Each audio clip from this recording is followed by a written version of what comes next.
Hi, I'm the Space Quest historian. Here's the long-awaited update on SpaceVenture. I know, it took a little longer than I'd hoped. This is easy bait for comparisons to the game itself, right? Like, was there ever going to be an update? Was SQH just stringing us along? Did he take the money and run? Look, here's the thing.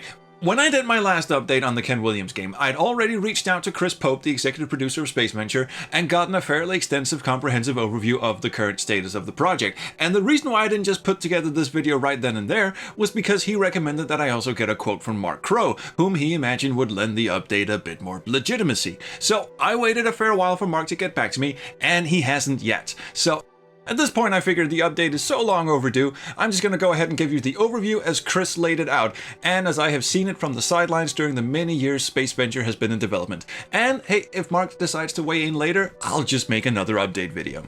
So let's break this down FAQ style, starting with the most persistent rumors and snide remarks I see constantly on social media, in the comments on my last news videos, and especially in that fetid cesspit that is the SpaceVenture Kickstarter comments section. Seriously, fuck those people. Anyway, here we go. First of all, the big one. Is the game even still being worked on? Yes! It has been worked on since 2012. It was never cancelled, it was never put on hold, it has been in production this entire time. However, it is not being worked on full-time anymore, and hasn't been for a while, which leads us to the next persistent rumor. Is the project out of money?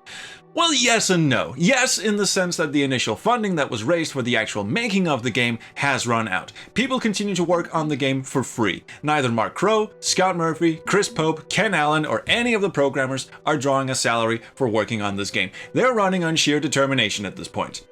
However, I must hasten to add that they're not completely out of money. They have set the necessary funds aside to complete their commitments for physical rewards, and that means there's still a budget for having t-shirts and big boxes and all that jazz made and shipped out to backers. So bottom line is, yes, the budget for the game was spent long ago, and everyone is now working for free on it. And this also explains why it's only been worked on part-time, because Chris Pope used to work with Hollywood voice actors as a social media consultant and content producer, and when the SpaceVenture project started, he terminated all of those contracts, thinking that the game's development wouldn't take more than a couple of years at most. Well, things turned out a little differently, as everyone knows, with the game being 1 year away from celebrating a full decade of development time. So Chris has had to take on clients again, and has only been able to work on the game part-time. And similarly, the other programmers, Tyler and Patrick, are also working part-time on the game and for no compensation. And same goes for Ken Allen, who does sound design and music, but as I understand it, most of his work has already been completed. Mark Crow is able to work closer to full-time, but there's only so much one guy can do. And I guess as a quick aside, I should probably clarify, exactly what does Chris Pope do on this project? Because people seem to think he's just this social media yahoo whose primary purpose in all of this is to play gatekeeper between the two guys and the rest of us. And that's actually not the case. If anything, Chris has been persistently fighting for more transparency and more frequent updates to backers, but has been overruled on several occasions. The truth is, Mark and Scott are not the look over our shoulders kind of developers, and in hindsight, this was probably a big mistake to give fans and backers that impression back at the start of the campaign, because certainly updates have been few and far between, and a lot of that stems from the fact that Scott and Mark aren't very keen on showing stuff that's unfinished or work in progress.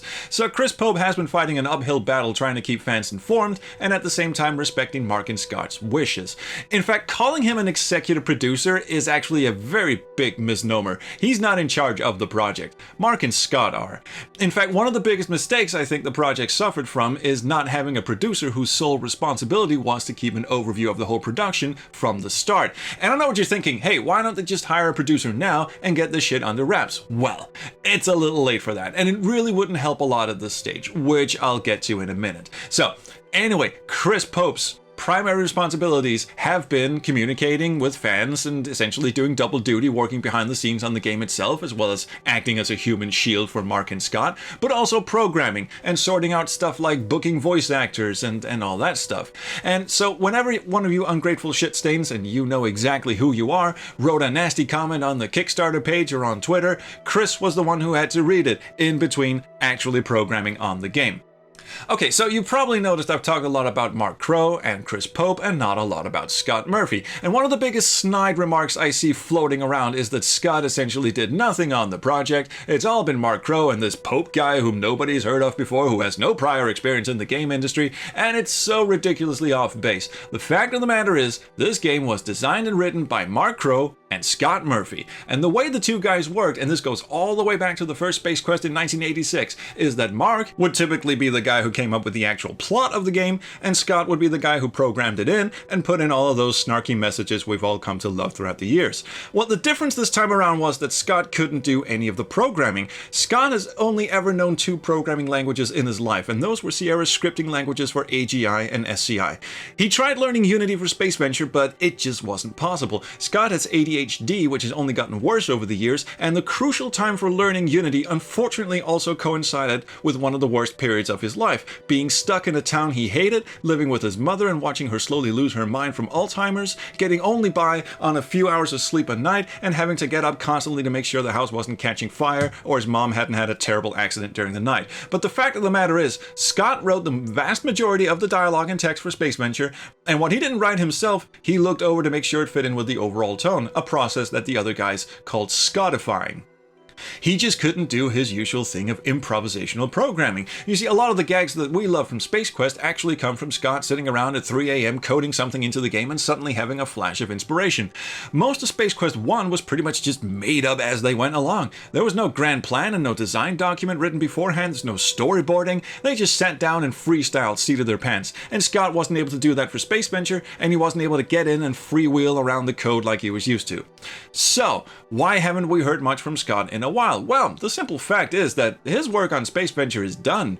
Scott's mom eventually passed away and Scott moved halfway across the country, and he was, well, not in a good place at that time. It was very hard to think about writing a funny science fiction comedy game when dealing with something like this.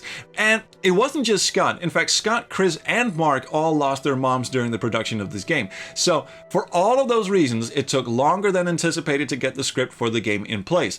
But now the game is written and has been written for quite some time. All the dialogue has already been recorded by voice actors and put in the game. So what's left is actually making the game, and that's what's been taking so long now. A lot of mistakes have been made along the way, and that's no secret. For starters, the game is running on an engine within Unity that they built from scratch, which in hindsight may have been overly ambitious, and has also caused a lot of the headaches along the way. But the fact of the matter is, the game is actually nearly done. There's just one final hurdle to overcome, and it really is the most surprising, idiotically baffling hurdle of all time. The save and load system doesn't work. Now, everyone on the team thought that making a save and load system would be easy, so they put it off.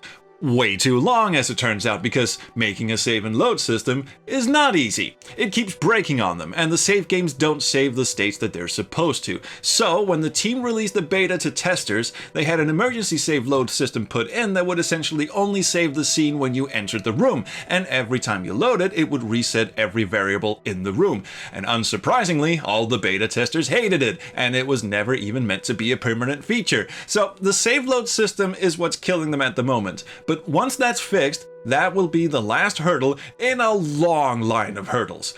Now, will it be worth it when it comes out? Look, I don't know. I'm the wrong person to ask. It's not possible for me to have an unbiased opinion on this game. Not just because it's made by my two favorite designers who made my favorite games of all time, but also because I've been so close to the development, especially during the start of it, and know so many of the troubles that they've faced during the development. And of course, 9 years of development is a lot, and communication from the dev team hasn't always been great, and there are a lot of things they would have done differently in hindsight. And to me, it's frankly amazing that they didn't pack it in a long time ago, but as Pope said in the update that he wrote to me, if people only knew what things in our personal lives we've had to give up in order to finish this thing, no one would ever think that abandoning the game was even an option. And that's the honest truth about where SpaceVenture is at. It is ridiculously late, and everyone knows it, not least of which the two guys themselves, but there will be a game, and I, for one, can't wait to fucking play it. So, that's it. I'm the Space Quest Historian, thank you so much for watching. I'll see you around the Chrono Stream. Bye!